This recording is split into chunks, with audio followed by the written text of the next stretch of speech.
Jumpa lagi di TV. Iya, kalian mungkin udah nungguin review benda yang satu ini. Ini adalah ROG Ally, sebuah handheld PC gaming terbaru dari Asus. Ya, pada dasarnya ini adalah PC atau personal computer dengan Windows 11 atau Windows 11.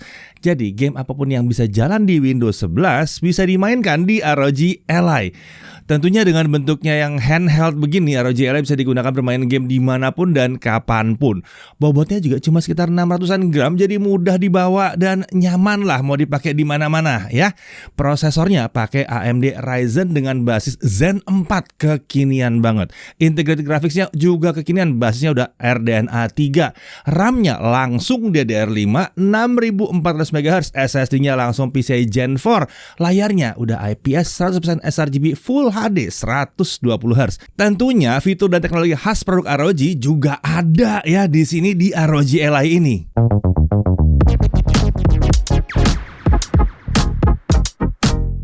Oke, walaupun fungsi utamanya adalah sebagai mesin gaming, ROG Ally sebenarnya bisa digunakan seperti PC normal. Cukup hubungkan ke monitor dan tambahkan keyboard dan mouse, maka ROG Ally siap digunakan seperti PC biasa. Untuk ROG Ally-nya bisa ditaruh di atas meja atau dipasang di ROG Stand yang disertakan pada paket penjualannya. Nanti kita uji ya, gimana performanya kalau dipakai untuk aplikasi produktivitas. Nah, sekarang mari kita mulai pembahasannya dari spesifikasinya dulu. Untuk prosesor, dia pakai AMD Ryzen Z1 Extreme. Ya, ini adalah prosesor terbaru AMD yang spesial dirancang untuk perangkat handheld PC gaming. CPU arsitekturnya pakai Zen 4, pabrikasinya 4 nanometer. CTDP atau configurable TDP-nya adalah 9 sampai 30 watt. Dia punya 8 core, 16 thread. L3 cache-nya ada 16 MB. Untuk integrated graphics-nya dia pakai AMD Radeon Graphics 780M, bukan 680, 780M. GPU arsitekturnya udah RDNA 3. Iya, bukan RDNA 2 lagi. Jadi teknologi ray tracing dan video AV1 udah ada di sini. Dilengkapi dengan 12 compute unit dengan 768 stream prosesor. Untuk VRAM-nya ukuran defaultnya 4 GB yang diambil dari memori utama. Menariknya, VRAM-nya ini bisa diubah ukurannya secara manual dengan pilihan dari 1 GB hingga 8 GB. Pengguna dapat mengubahnya di software Armoury Crate SE, jadi nggak perlu repot-repot masuk dalam BIOS. Nah, untuk RAM-nya dia langsung 16 GB LPDDR5 6400 MHz dual channel 128 bit.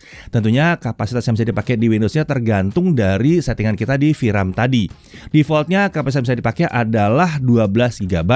Untuk upgrade tentunya nggak bisa ya, karena dia pakai RAM onboard di sini. Untuk storage, dia langsung pakai 512 GB SSD M.2 NVMe PCIe Gen 4x4 yang ukuran fisiknya adalah 2230. Ya, ini yang kecil ya, panjangnya di 30 ya. Sayangnya yang satu ini agak sulit ditemukan di pasaran Indonesia, jadi agak sulit nih kalau mau upgrade. Untungnya ada slot micro SD UHS 2 untuk menambah kapasitas storage. Menariknya, menurut pengujian internal Asus, waktu loading saat file game ditaruh di micro SD dan dibandingkan dengan SSD, itu bedanya cuma beberapa detik doang. Jadi kalau mau tambah micro SD, pastikan yang UHS 2 biar kenceng. Untuk wireless connectivity, dia menggunakan modul MediaTek yang mendukung Wi-Fi 6E atau 6E dengan Bluetooth versi 5.2. Kapasitas baterainya nggak kecil-kecil amat ya, 40 Wh. Untuk OS udah kita bahas, Windows 11. Untuk body form factor-nya adalah handheld PC, materialnya adalah polikarbonat. Warnanya untuk sementara waktu di awal ini adalah putih saja. Desainnya ini dari segi penampilan ROG Ally memang tampaknya keren ya. Walaupun demikian, Asus ternyata tidak mengorbankan aspek kenyamanan saat desain ROG Ally. Hal ini terlihat dari bodinya yang mengikuti bentuk alami dari tangan. Tidak hanya itu, penempatan tombol-tombolnya juga dibuat agar mudah dijangkau tangan besar maupun yang kecil. Selain keren, penampilan ROG Ally juga terasa beda berkat warna putihnya tadi. Handheld lain kan rata-rata warnanya hitam gitu ya, atau gelap gitu ya. Tentunya ornamen logo ROG tetap ada di sini. Nah, untuk ukuran panjang 28 cm, lebar 11,1 cm dan ketebalan 2,12 sampai 3,24 cm. Untuk bobot, handheldnya aja di 612 gram. Ini tergolong ringan ya dibandingkan handheld PC gaming lain yang ada saat ini. Untuk charger bobotnya adalah 222 gram. Ini adalah charger 65 watt dengan konektor USB-C. Jadi total kalau dibawa-bawa dengan charger hanya 834 gram. Bahkan lebih ringan daripada laptop paling ringan yang ada saat ini. Untuk layar ini ukurannya adalah 7 inci. Resolusinya Full HD 1920 x 1080 pixel. Refresh rate-nya 120 Hz dengan klaim response time di 7 millisecond. Jadi sepertinya ini emang belum cocok untuk game FPS yang e-sports ya, karena bentuknya emang handheld. Jadi respons super tinggi itu bukan prioritas yang nomor satu di sini. Itu kan cocoknya kalau kita pakai mouse sama keyboard gitu ya. Nah, tidak ketinggalan layar ini juga mendukung teknologi variable refresh rate AMD FreeSync Premium. Jadi tampilannya bebas dari gejala tearing. Nah, untuk panelnya ini adalah panel IPS. Menurut Asus, tingkat color gamutnya ada di 100% sRGB dengan kecerahan 500 nits. Dengan layar seterang itu, mau main game di luar ruangan juga nggak ada masalah nih sebetulnya ya. Sementara kalau kami ukur hasilnya itu adalah tingkat kecerahannya itu maksimal di 493 nits. Jadi ya udah mirip banget dengan klaimnya. Gamut coveragenya ada di 94,8% sRGB dengan gamut volume di 99,7% sRGB. Jadi mau dipakai main game atau bahkan nonton film, tampilannya udah lumayan oke. Menariknya, layar ini punya kemampuan touch screen. Ini membuat pengoperasian Windows jadi lebih mudah dibandingkan menggunakan tombol joysticknya. Tapi pastikan ya bahwa tingkat resolution scale-nya cukup besar, supaya ukuran icon di Windows-nya jadi nggak terlalu kecil-kecil. Tentunya kemampuan layar sentuh tersebut juga bisa dipakai loh saat main game. Layar ini punya permukaan glossy yang memang wajar lah untuk layar touchscreen. Walaupun emang dia mantulin sedikit bayangan, tapi ya ini kan membuat warna jadi lebih cemerlang aja. Menariknya, permukaan layar ini sudah menggunakan Corning Gorilla Glass dengan Gorilla Glass DXC coating yang diklaim membuat layar tahan goresan dan mampu mengurangi pantulan pada layar. Jadi lebih mudah dilihat saat berada di luar ruangan. Handheld ini dilengkapi dengan dua mikrofon yang ditempatkan di sisi pojok atas kanan kiri layar dan telah dilengkapi dengan teknologi AI Noise Cancellation. Nah, untuk kemampuan mikrofonnya kurang lebih seperti ini.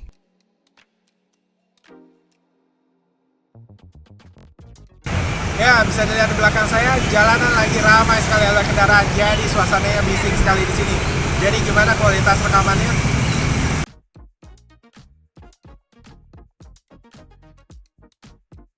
Ya, bisa dilihat di belakang saya, jalanan lagi ramai sekali oleh kendaraan, jadi suasananya bising sekali di sini. Jadi gimana kualitas rekamannya? Nah, kalau ini hasil rekaman mikrofonnya kalau lagi di dalam ruangan. Gimana hasilnya? Nah, untuk audionya, handheld ini dilengkapi dengan dua buah speaker yang sudah mendukung teknologi Dolby Atmos. Posisinya ada di pojok bawah kanan kiri layar, mengarah langsung ke penggunanya. Walaupun letaknya dekat dengan posisi tangan, lubang tersebut nggak tertutup ya saat kita menggenggam ROG Ally. Nah, saat pertama kali dengar suara speaker dari ROG Ally, jujur kami terkejut di sini. Awalnya kami menyangka suaranya biasa aja lah ya device-nya udah kecil begini, mau sekencang apa sih suaranya. Ternyata yang dihasilkan ini suaranya tuh lantang dan punya kualitas yang memuaskan, baik untuk main game, nonton film, bahkan untuk dengerin musik juga udah nyaman. Nah, selain tombol joystick, tombol dan konektor ditempatkan pada sisi pinggir bodi sebelah atas layar. Yang tersedia di sini adalah tombol power, tombol volume up and down, ada ROG XG Mobile Interface, ada micro SD card reader, ada 3,5 mm audio combo jack. Nah, konektor USB-nya mana? Tenang, ada di bagian dari konektor ROG XG Mobile Interface yang bisa ditancapkan dengan kabel USB-C di sini. Konektor USB-C tersebut sudah mendukung USB 3.2 Gen 2 10 Gbps, display out dengan protokol DisplayPort dan power delivery juga disupport di sini. Konektor ROG XG Mobile Interface dapat digunakan untuk memasang perangkat eksternal GPU ROG XG Mobile. Jadi bisa lebih kencang lagi nih performa grafisnya kalau dibutuhkan. Tentunya penggunaan dengan ROG XG Mobile lebih cocok untuk di rumah ya, bukan di jalan karena dia butuh colokan langsung ke listrik. ROG XG Mobile juga menyediakan konektor tambahan seperti 4 USB, 1 HDMI, 1 DisplayPort, 1 Ethernet dan ada SD card reader di situ.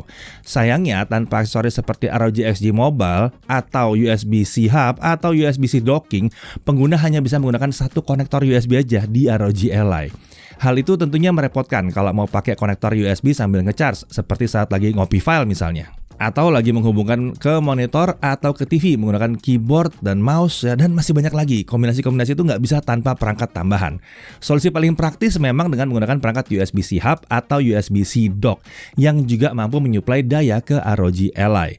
Tapi pastikan ya suplai dayanya yang mencukupi. Untuk output monitor bisa menggunakan monitor yang konektor USB-C-nya mampu menyuplai daya sekaligus input display juga. Bisa juga menggunakan aksesoris ROG Gaming Charger Dock untuk menghubungkan ROG Ally ini ke monitor sambil tetap ngecharge. Aksesoris itu dilengkapi konektor HDMI, USB-A, dan juga ada USB-C. Sedangkan untuk keyboard dan mouse itu bisa menggunakan yang versi Bluetooth kalau tidak mau menghabiskan jatah konektor. Tapi ya, kalau pakai USB hub kita bisa aja pakai keyboard dan mouse USB ya. Kan kalau pakai Bluetooth tentu ada latensinya. Nah, jenis dan penempatan tombol joystick pada ROG Ally ternyata ini mengikuti controller Xbox ya. Kalau kami lihat-lihat ya, hampir seluruh tombol di controller Xbox juga ada di ROG Ally, kecuali Xbox button dan share button.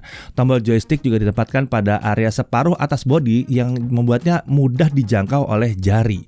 Untuk pengguna yang terbiasa menggunakan controller Xbox, seharusnya tidak membutuhkan waktu lama untuk beradaptasi dengan joystick di ROG Ally. Menariknya, disediakan sejumlah pengaturan untuk tombol joystick seperti pengaturan tingkat dead zone dan outer threshold untuk tombol analog, pengaturan tingkat sensitivitas tombol trigger, dan pengaturan tingkat vibrasi.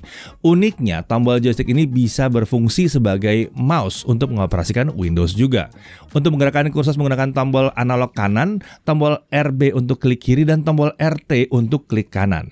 Di ROG Ally disediakan pula tombol makro M1 dan M2 di bagian bawah bodinya.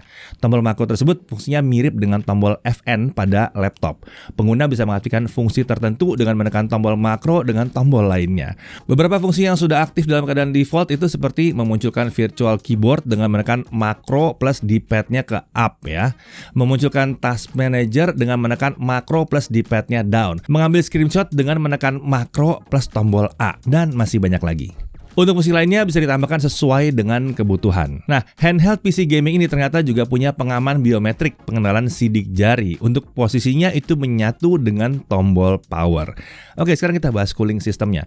ROG Ally menggunakan sistem pendingin Zero Gravity Thermal System. Bentuknya sebenarnya mirip seperti sistem pendingin laptop dengan satu heat pipe dan dua kipas. Hanya saja untuk heat pipe-nya sudah menggunakan anti-gravity heat pipe. Menurut Asus, bagian dalam heat pipe itu didesain secara khusus sehingga pergerakan cairan dan gas tidak terganggu akibat posisi ROG Ally yang terus-menerus bisa berubah. Namanya juga handheld ya.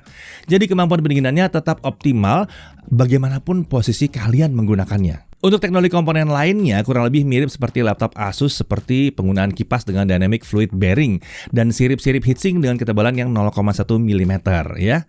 Sementara untuk ventilasi udaranya ada 4 buah. Untuk ventilasi udara masuk ada 2 buah pada sisi bawah yang sudah dilengkapi dengan dust filter. Jadi ada filternya di situ ya.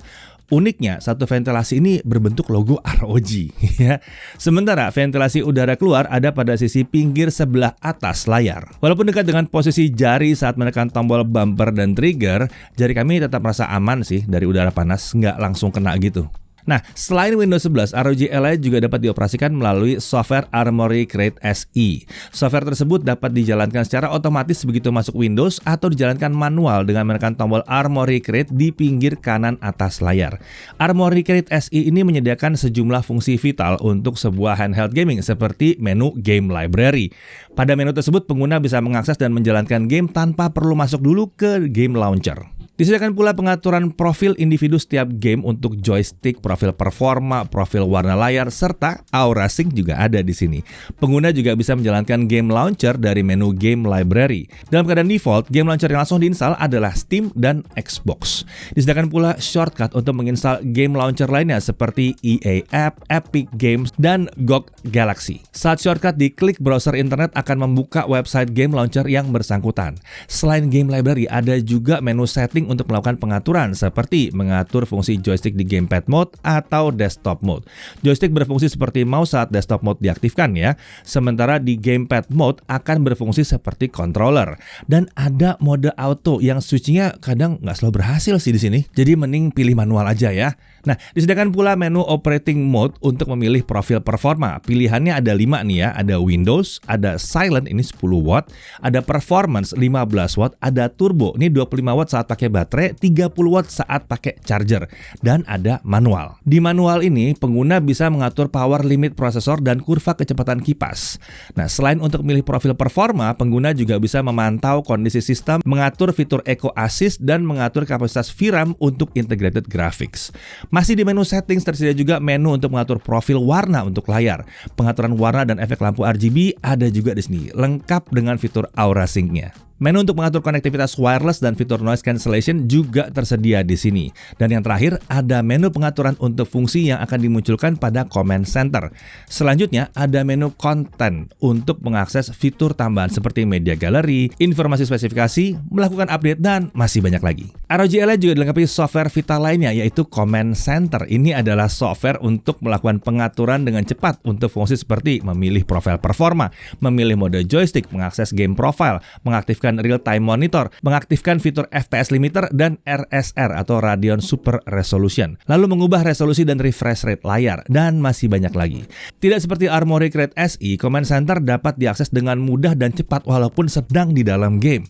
Menu akan muncul dari sisi kiri layar dengan menekan tombol Command Center pada sisi pinggir kiri atas layar. Oke, sekarang kita masuk ke aspek performanya. Kita langsung uji aja deh performa grafisnya.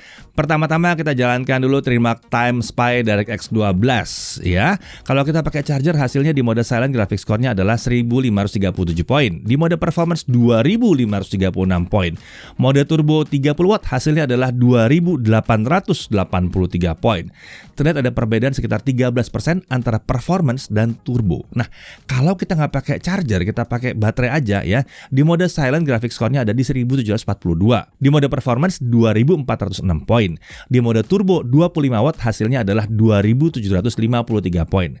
Ternyata skornya di mode silent tuh bisa lebih tinggi ya kalau pakai baterai. Selain Trimark, kami juga menguji perbedaan performa antara profil dengan benchmark internal pada game.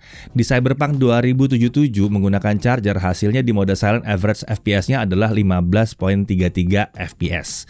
Lalu di mode performance 39,39 FPS. Di mode turbo 30 watt hasilnya adalah 45,09 FPS. Kalau pakai baterai, hasilnya adalah di mode silent average-nya adalah 15 fps, di mode performance 39,72 fps, di mode turbo 25 watt hasilnya adalah 43,63 fps. Terlihat di sini ya bahwa mode silent ternyata kurang cocok digunakan untuk mainin game yang super berat. Akan tetapi harusnya ada aja nih game-game yang nyaman dimainkan di mode silent seperti game yang grafisnya ringan ya. Sementara untuk persentase perbedaan performa antara mode performance dan turbo adalah 14% saat pakai charger dan 9% saat kita pakai baterai. Dapat dilihat pula saat kita pakai mode performance, performa saat pakai charger dan baterai itu mirip.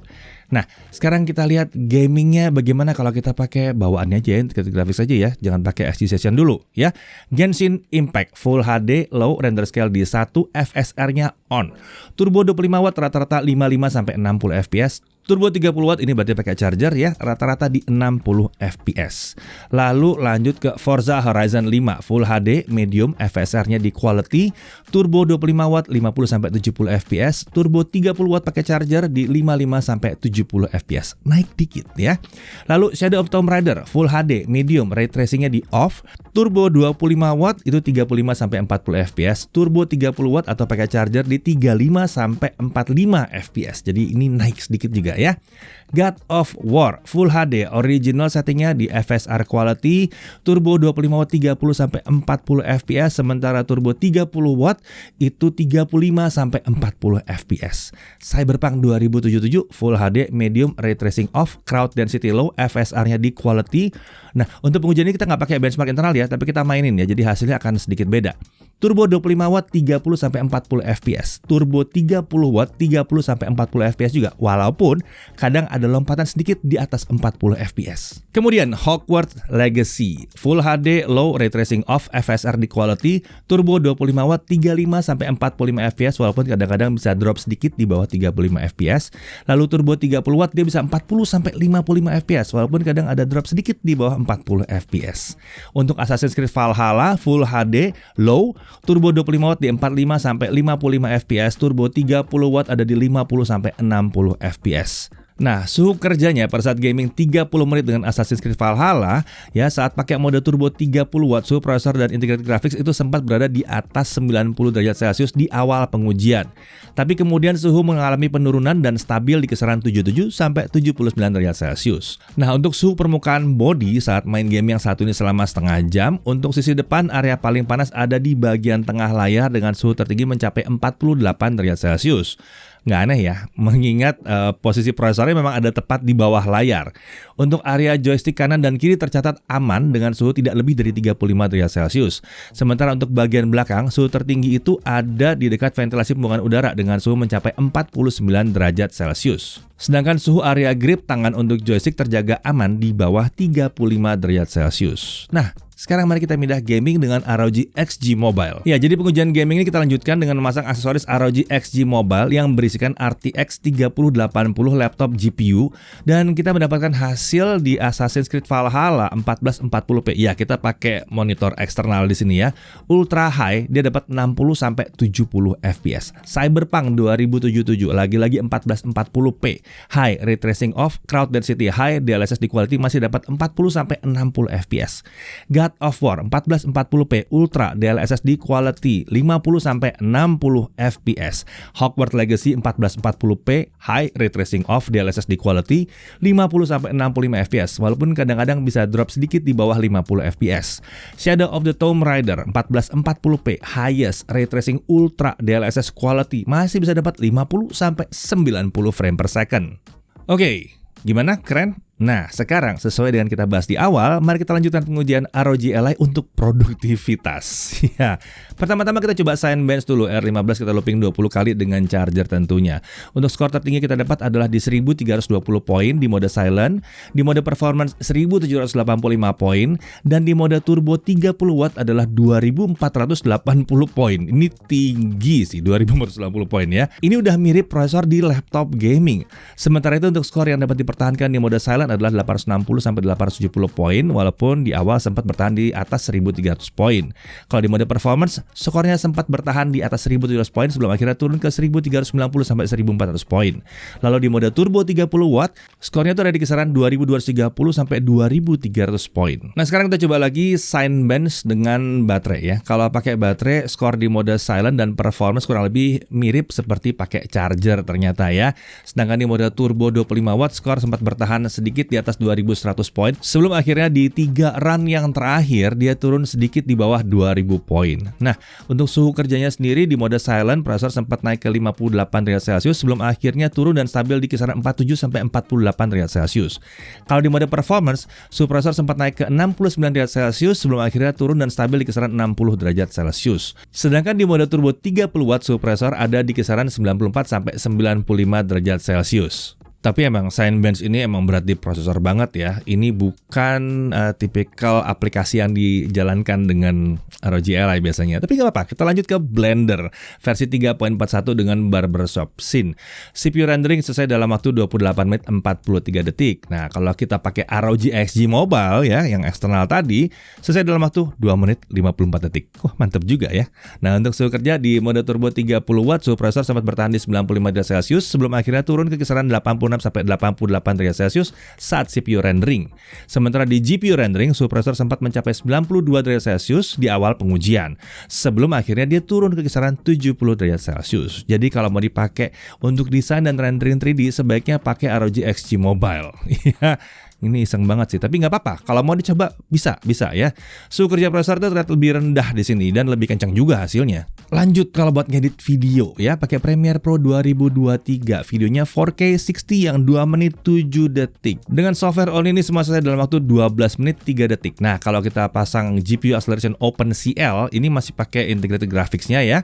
Selesai dalam waktu 5 menit 24 detik. Nah, kalau kita pakai ROG XG Mobile yang kita pegang dan kita pinjam di sini ya, ini saya dalam waktu 2 menit 4 detik. Mantap ya, cuman memang harus pakai ROG XG Station itu ya. Nah, kemudian kalau videonya adalah Full HD 60 fps 2 menit 7 detik, software only saya dalam waktu 1 menit 43 detik. Ini kencang sih. Kalau pakai OpenCL 1 menit 29 detik. lebih kencang lagi. Kalau kita pakai ROG XG Mobile, nah ini cuma 36 detik saja. Nah, suhu kerjanya pada saat kita melakukan 4K video export dengan OpenCL, berarti pakai integrated graphics-nya, di mode turbo 30 watt, suhu prosesor itu sempat bertahan di kisaran 93 sampai 95 derajat Celcius sebelum akhirnya diturunkan ke kisaran 80 derajat Celcius. Nah, kita mau lanjut nih sebetulnya pakai DaVinci Resolve, tapi sayangnya pada saat pengujian ya aplikasi tersebut tidak bisa membuka ya. Sepertinya ada masalah kompatibilitas dengan driver yang tersedia di ROG Ally ini di awal-awal. Mungkin nanti dengan update-update ini juga akan bisa dipakai. Tapi poinnya adalah untuk video editing kayaknya kalau tanpa eksternal GPU ya 1080p sampai 60 fps enteng sih di sini. Sekarang mari kita lanjut ke storage test. Dengan Crystal Disk Mark kita dapatkan bahwa kecepatan bacanya ada di 4160 MB per second dan kecepatan tulisnya di 1785 MB per second. Ya memang ini bukan performa SSD PCIe Gen 4 paling kencang, akan tapi kalau lihat pengujian-pengujian sebelumnya performanya cukup wajar untuk SSD yang ukuran fisiknya kecil. Yang ini kan 2230 ya. Oke, sekarang mari kita lakukan pengujian untuk baterai. Kalian mengatur tingkat brightness sedekat mungkin dengan 150 nits dengan refresh rate 120 Hz tetap ya dan volumenya di 25%. Untuk 1080p local video playback kalau kalian nonton film ya, di mode performance dia bisa bertahan 8 jam 4 menit. Di mode silent dia bahkan bisa bertahan 9 jam 38 menit. Tapi ini adalah alat buat gaming. Jadi mari kita lihat kalau kita main game. Kita coba Genshin Impact di mode performance 1 jam 38 menit. Di mode turbo 25 watt 1 jam 40 menit bertahan baterainya. Kemudian kalau gamenya lebih berat seperti Cyberpunk 2077 di mode performance 1 jam 38 menit, di mode turbo 25 watt 58 menit saja. Tapi ini hasil yang cukup wajar untuk daya tahan baterai sebuah PC saat mainin game. Perlu diperhatikan ya, daya tahan baterai sebuah laptop gaming saat mainin game kurang lebih mirip sih, 1-2 jam juga. Terlebih lagi Asus juga memang hanya menjanjikan daya tahan baterainya hingga 2 jam kalau dipakai buat main game tanpa nyolok ke listrik. Nah, untuk charging di sini kita lihat 30 menit pertama charging dia sudah mencapai 57%, sementara dari kosong sampai full 100% dia hanya butuh waktu 1 jam 39 menit. Kalau ini dibandingkan dengan laptop, ini tergolong cepat banget bahkan di bawah 2 jam. Kalau dibandingkan dengan smartphone ini masih bisa dibilang ya normal lah ya, oke lah di sini. Bukan yang paling kencang tapi udah lumayan oke lah. Nah, bicara charging, pada software My Asus disediakan fitur Battery Care Mode yang akan mengisi baterai hingga hanya 80% supaya lebih awet. Nah, fitur ini berguna kalau ROG Ally digunakan dengan dicolok listrik terus-menerus ya. Jadi misalnya mau nyolok ke TV gitu, terus dia stasioner, diem aja tempat, pakai buat main game ya. Nah, itu baiknya dihidupkan. Jadi dia di-charge cuma sampai 80% aja untuk membuat baterainya lebih awet lama. Oke, untuk harganya, untuk tipe yang kami uji ini harganya adalah 11.299.000 dan ROG Ally ini juga tersedia dengan varian yang lebih murah yang menggunakan AMD Ryzen Z1, bukan yang ekstrim ya. Harganya adalah 10.099.000. Nah, untuk bonus pembeliannya tentunya sudah ada ROG Stand, lalu ada langganan Xbox Game Pass selama 3 bulan. Pemilik ROG Ally juga dapat membeli sejumlah aksesoris terpisah seperti ROG Ally Travel Case dengan harga sekitar 499.000. Ada ROG Gaming Charger Dock dengan harga sekitar 1.299.000. Nah, untuk garansinya dia dapat 2 tahun global warranty. Jadi bisa diklaim garansinya di negara manapun atau tepatnya di negara manapun ROG Ally ini tersedia ya. Nah, sekarang kita masuk ke hal yang perlu diperhatikan. Pertama, dia hanya bisa bermain game selama 2 jam maksimum saat menggunakan baterai saja. Itu pun kalau gamenya ringan. Untuk game yang sedikit lebih berat, daya tahannya akan lebih pendek lagi. Belum ada aksesoris tambahan untuk membantu supaya kita bisa main lebih lama tanpa charging. Kemudian dia hanya punya by default satu konektor USB-C ya. Lalu ini bukan perangkat untuk gaming esports yang butuh keyboard dan mouse serta respons time layar yang tinggi. Butuh aksesoris keyboard, mouse, dan monitor yang mumpuni untuk menikmati game esports. Tentunya juga dimainkannya harus di atas meja ya. Lalu kemudian suhu layarnya ini agak tinggi saat gaming. Suhu sekitar pembungkaman panas juga agak tinggi. Pastikan ruangan tidak panas terutama saat pakai mode performa yang tertinggi. Lalu suhu prosesor ini terlihat agak tinggi di mode turbo 30 watt kalau aplikasinya hanya membebani core prosesor saja. Untungnya hal ini tidak terjadi kalau aplikasinya membebani core prosesor dan integrated graphics secara berimbang seperti dalam game tentunya ya. Jadi kalau game sih sebetulnya baik-baik aja sih ya. Nah, dari sisi menariknya, Yang pertama, ini adalah PC gaming yang praktis dan ringan untuk bermain game di mana saja dan kapan saja. Dia sudah berbasis Windows, membuat kita bebas memilih game launcher mana yang kita mau, bahkan bisa menggunakan semua aplikasi berbasis Windows. Mau install MS Office? Bisa di sini, nggak ada masalah. Kemudian, menggunakan AMD Ryzen Z1 Extreme. Ini performanya super kencang seperti prosesor di laptop gaming ya. Lalu integrated graphics-nya juga super kencang untuk gaming, bahkan di game AAA sekelas Cyberpunk 2077. Tapi ya settingnya nggak mungkin mentok rata kanan. Lalu kapasitas VRAM-nya bisa diatur dan cukup mudah ngaturnya. Nah, bisa ditambah juga dengan Asus ROG XG Mobile untuk upgrade performa grafis, walaupun ya harganya emang agak tinggi ya di sini ya. Kemudian dia sudah langsung menggunakan RAM DDR5 6400 MHz yang kencang. Slot M.2-nya sudah support SSD PCIe Gen 4. Baterainya irit untuk nonton film dan aktivitas ringan lainnya. Chargingnya kencang, bisa di bawah 2 jam. Layarnya udah touchscreen Full HD 120Hz, IPS 100% sRGB dan mendukung AMD FreeSync. Dan ini layar juga cukup cerah ya. Lalu jenis dan tata letak tombol joysticknya itu seperti kontrol Xbox, jadi lebih mudah mempelajarinya. Wi-Fi-nya udah 6E, Bluetooth versi 5.2, masih punya pengaman biometrik juga dan bisa digunakan seperti PC desktop. Dan dia bergaransi resmi Asus Indonesia. Ini penting ya, karena banyak perangkat handheld gaming yang masuk ke Indonesia tanpa support yang resmi. Jadi, Asus ROG Ally ini untuk siapa? Pastinya ROG Ally cocok untuk gamer yang membutuhkan perangkat gaming yang praktis dan ringan dan mudah dibawa kemana-mana untuk mainin game PC-nya. Mau dipakai di sofa? Oke banget, nggak masalah. Dipakai di atas tempat tidur? Nggak ada masalah. Asal jangan sampai ketiduran ya. Ntar ketiban pakai ROG Ally lumayan loh itu ya. Lalu mau dipakai main di pesawat atau kereta? Bisa banget. Mau main sambil rebahan juga? Mantep. Tentunya ROG Ally juga dapat dengan mudah disulap jadi PC desktop kalau dibutuhkan. Gamer esports bisa menikmati performa gamingnya dengan menghubungkan ke USB hub dan monitor.